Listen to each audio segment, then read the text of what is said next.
his time, in his time, he makes all things beautiful in his time. Lord, please show me. Dzina la Atate ndi la Mwana ndi la Mzimu Woyera. Amen. Yesu adapita ku phiri ndipo adapemphera usiku onse. Lero ndi lachiwiri pa 6 September chaka cha 2022. Tikadali mwezi wa Baibulo. Tili nalo tikuwerenga likutitsutsa likutiphunzitsa. Mawu oyamba tsiku la lero akuchokera mkalata ya Paulo yolembera mpingo wa kwa Korinto, kalata yoyamba mutu wa 6 ndime ya 1 kulekeza 11. Amene akutiwerengera mawu oyamba ndi Honorable Victoria Kingston, a MP Amangochi Central Constituency, St. Magdalena Parish, Koche, mu Diocese ya Mangochi. Salimo yathu ya tsiku la lero ndi Salimo 149.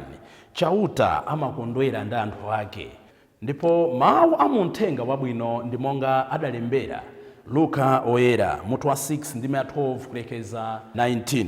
Ndipo amene akutiwerengera mthenga wabwino komanso kutigawira mawu ndi Fr Francis Damaseke, National Coordinator for Catholic Social Communications and Research Commission ku ECM. Tiyeni tsiku la lero pomva mawu ake, posintha moyo wathu, pakuchita zimene iye akufuna, pakumva mawu ake, tilole kuti chauta akondwere nafe. Mawu a Ambuye. Mawu ankata yoyamba ya Paulo oyera yolembera Korinto. 1 Korinto 6 kuyambira ndime ya 1 kulekeza 11. Za milandu pakati pa Khristu. Ngati wina ali ndi mulandu ndi Mkhristu nzake, angathe bwanji kuuzenga kwa oweruza amene ali akunja osati Akhristu anzake? Kodi simukudziwa kuti Akhristu ndiwo adzaweruza anthu onse? Tsono, ngati inu mudzaweruza anthu onse, kodi simungathe kuweruza ngakhale ndi timilandu tating'ono tomwe? Kodi simukudziwa kuti tidzaweruza angelo? Nanji zinthu za moyo wapansi pano. Tsono ngati muli ndi milandu pa zinthu zotere, bwanji mumayika anthu amene mpingo siwayesa kanthu kuti ayiweruze. Ndikunena zimenezi kuti ndikuchitseni manyazi. Kodi mwa inu palibe ni mmodzi yemwe wanzeru amene angathe kuweruza milandu pakati pa Mkhristu anzake? Bwanji Khristu akuyimba mlandu Khristu anzake, mlanduwo nkupereka kwa anthu akunja kuti awuzenge? Chokha chakuti mumayimbana mlandu inu nokhanokha, chasimizika kale kuti mwaliphiriratu. Bwanji osangopirira pamene ena akulakwirani? Bwanji osalongolola kuti inuyo akubereni? Kodi inuyo ndi amene mukulakwira ena? Ndipo mukuwabera ngakhale iwowo ndi Akhristu anzanu? Kani simukudziwa kuti anthu osalungama sadzawulawa ufumu wa Mulungu? Musadzinyenge. Anthu adama, opembedza mafano, achigololo, ochimwa ndi amuna anzawo, mbala za umbombo, zidakwa, augogodi, kapena chifwamba, amenewa sadzawulawa ufumu wa Mulungu. Enanu munali otero kale, koma munayeretsedwa, munasanduka anthu a Mulungu, ndipo mudapezeka ulungama pamaso pake. Zimenezi zidachitika m'dzina la Ambuye Yesu Khristu, ndiponso mwa Mzimu wa Mulungu wathu. Mawu a Ambuye. Tithokoze Mulungu. Ambuye akhale nanu. Mawu amunthenga wabwino monga adalembera Luka oyera. Ulemu kwa inu Ambuye. mutu wa 6 ndime ya 12 kulekeza 19. Masiku amenewo Yesu adapita ku phiri kukapemphera, ndipo adachezera usiku wonse akupemphera kwa Mulungu. Kutacha adayitana ophunzira ake, nasankhulapo 12, adawatcha atumwi. Anthu ake anali awa: Simoni, amene Yesu adamutcha dzina loti Petro, ndi m'bale wake Andreya, Yakobe ndi Yohane, Filipo ndi Bartolomeyo, Mateyo ndi Tomasi, Yakobe mwana wa Alifeyo, ndi Simoni wa m'chipani cha ndale cha Azerote, Yudasi mwana wa Yakobo, ndiponso Yudasi Iskarioti, amene pambuyo pake adakapereka Yesu kwa adani ake. Yesu adatsika phiri pamodzi ndi ophunzira ake nayima pachidikha. Panali khamu lalikulu la ophunzira ake ndi anthu ena wambirimbiri ochokera ku dera lonse la ku Yudeya ndi ku Yerusalemu, ndi kumbali ya ku nyanja, ku Tiro ndi ku Sidoni. Iwo ankabwera kudzamva mawu ake, ndiponso kuti iye awachiritse. Anthu amene ankasautsidwa ndi mizimu yoyipa, amene onso iye ankawachiritsa. Anthu onsewo ankafuna kumkhudza, chifukwa mphamvu zinkatuluka mwa iye ndi kuwachiritsa onse. Mthenga wa Ambuye. Ulemu kwa inu Ambuye Yesu Khristu. Yesu adapita ku phiri kukapemphera, ndipo adachezera usiku wonse akupemphera. He spent the whole night in prayer. Sabata yatha timamva kuti Yesu anatulutsa mizimu yoyipa. The next thing, anachiritsa apongozi ake a Petro ndi anthu ambiri amene anali kudwala.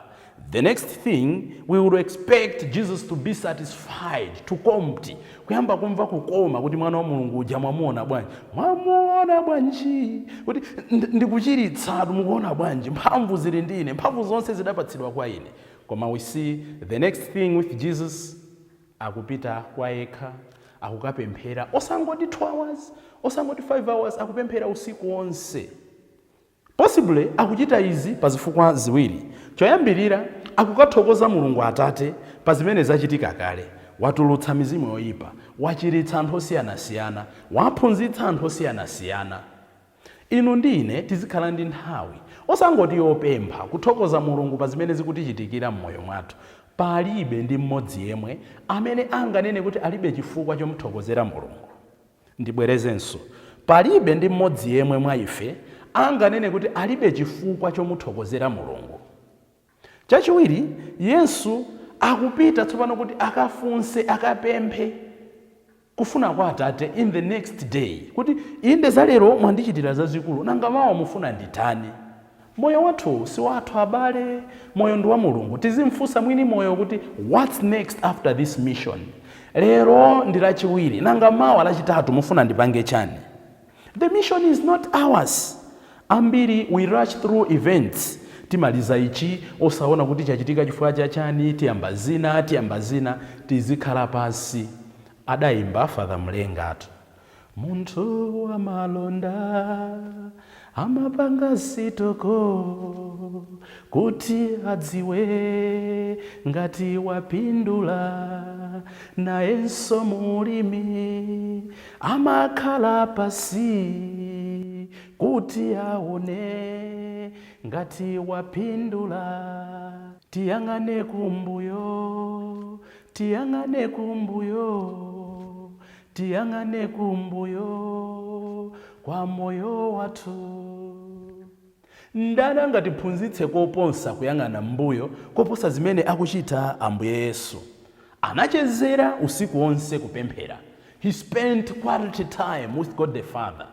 Nditati ndipange masamu anthawi yanga 24 hours kupatula nthawi imene ndimagona, nthawi imene ndimakhala maso, ndimaganizako zotani za Mulungu, ndimatamandako zotani za Mulungu, ndimakambako zotani za Mulungu, ndimayipatsa nthawi yanga motani kwa Mulungu. Do I give God quality time kapena ndimampatsa kuti ndikapeza mpata, ndikakhala free, ndikasowa chochita? Ambuye Yesu anachezera usiku wonse ali kupemphera. Ndipo zotsatira zakupemphera kumeneko tikuona kuti tsopano akukasankha ophunzira ake 12 aja, ndipo akuwatchula mayina oti atumwi. Wapemphera, next thing akukapanga chiganizo chimene chikupanga shape mpingo wake. Ophunzirawa ndi anthu osiyanasiyana, ama background osiyanasiyana, asodzi, andale, okhometsa msonkho. Akutipatsa chitsanzo chonena kuti mpingo ndi kantolantola, achewa amati mpingo lingati kavumba, susankha umatenga wina aliyense. Zikamachitika zina tisamasankhane, tizivomerezana mu mpingo, koma angatiphunzitse kuvomerezana ndani? Ndi Yesu Khristu. Kukhala tuwina ndi nzake mma communities kandi pa banja, it's not an easy thing. Timakhala kuti aliyense wakulira kwawo, zokonda zosiyana, zakudya zosiyana, nyimbo zosiyana, zikhalidwe zosiyana. Koma pamene tili pamodzi, Ambuye Yesu monga anasonkhanitsa ophunziraja, tizimpempha Iye amene adayamba kuwasankhula anthu kuti akhale pamodzi, azitithandiza kuti tiziyendera limodzi. Every time we must pray as a community, we must pray as a church, we must pray as families. Adawasankha kuti akhale ophunzira ake. Zifukwa zimene adawasankhira zaka 2000 plus zapitazo, zifukwa zake ndi zomwezo. Ambuye Yesu adatitana kukhala nsembe, adatitana kukhala sisteri, adakusankhulani kukhala pa banja, adakupatsani mautumiki osiyana-siyana ndi cholinga choti tizikhala naye. Funso nkumati, musembe wanga ndimakhala naye, mu sisteri mwanga ndimakhala naye, mbanja mwanga ndimakhala naye, nanga kuntchito kumene ndiliko, chuma chimene adandipatsa ndimakhala naye, ndimambwezera Iye kapena ndimathandizira ena kuti abwere kwa Ambuye Yesu. Tikumbukire, chuma changa, zanga zonse ndi zanu Ambuye. Sitingakhale ndi chinthu chosadzera mwa Mulungu. Pamavuto pa mtendere tizikhala naye. Tinamva sabata yatha mu Luka 5 ndi 1 kulekeza 11 kuti atapha nsomba zambiri, Petro pochita manyazi posowa chonena adanena kuti mundichokere chifukwa ndine munthu ochimwa. Nkutheka chifukwa cha zabwino zimene Mulungu adatichitira, inu ndine timanenanso Ambuye kuti mundichokere, osati ndi mawu athu koma ndi makhalidwe athu timanena kuti mundichokere Ambuye, ndifuna ndizinyauda, ndiziufira. Koma Ambuye Yesu adachoka? Ayi. Koma Mulungu amatichokera? Ayi. Ndifeyo amene timamuchokera. Tapempha Ambuye atithandize kumapemphera usiku wonse ndi cholinga choti tizikhala naye. Tikabwera m'mawu oyamba, Paulo oyera akutifunsa funso. Kodi simukudziwa kuti anthu osalungama sakalowa mu ufumu wakumwamba? Polifunsa funso ili mwachigulugulu mwina titha kusokonekera. Tilifunse funsoli more direct. Kodi ineyo sindikudziwa kuti anthu osalungama sakalowa mu ufumu wakumwamba? Nde Paulo watchula mwachitsanzo machimo amene adamanga nthenje nthawi imeneyo, amene sakalowa ku ufumu wakumwamba.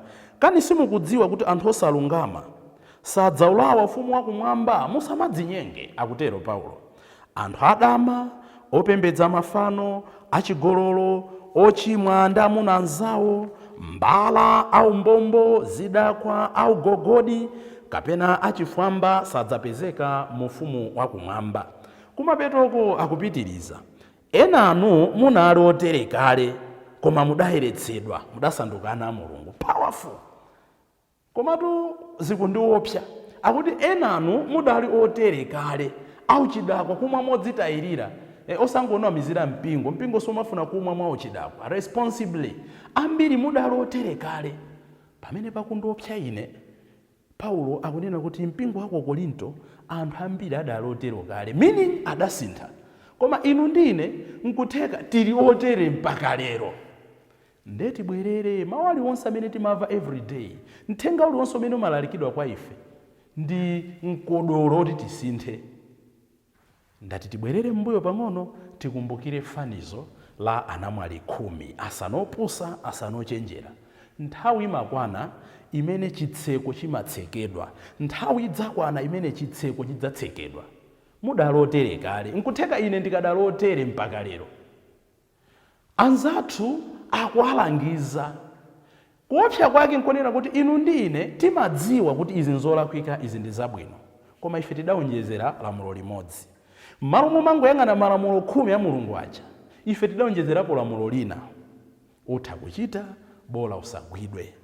Tapempha Ambuye atithandize tsiku la lero kuti tizindikire kuti zimene ndimachita zilipo zambiri zimene sizikandilowetsa ufumu wakumwamba. Ndili ndi lero loti ndithe kusintha. Kodi lero ndisintha chani? Ine nitakufunsani. Kodi simukudziwa kuti anthu ochita zimenezi sakaulawa ufumu wakumwamba? Ndi chani chimene ndikuchita tsiku la lero chimene chingakandipambitse ufumu wakumwamba? Tapempha Ambuye amene atitsimikizira nsalimo yathu ya tsiku la lero kuti iye amakondwera ndi anthu ake. Zochita zanga za tsiku la lero zithandize kuti Mulungu akondwerere nazo. Ndi chani chimene mukondwetse nacho Mulungu? Chosangalatsa, chosangalatsa, chosangalatsa, chosangalatsa tsiku la lero. Ndimpatsa chani Mulungu tsiku la lero choti Mulunguyo asangalale nacho? Ambuye tithandizeni kuti tikukondweretseni. M'dzina la Atate ndi la Mwana ndi la Mzimu Woyera. Amen. Lord, my life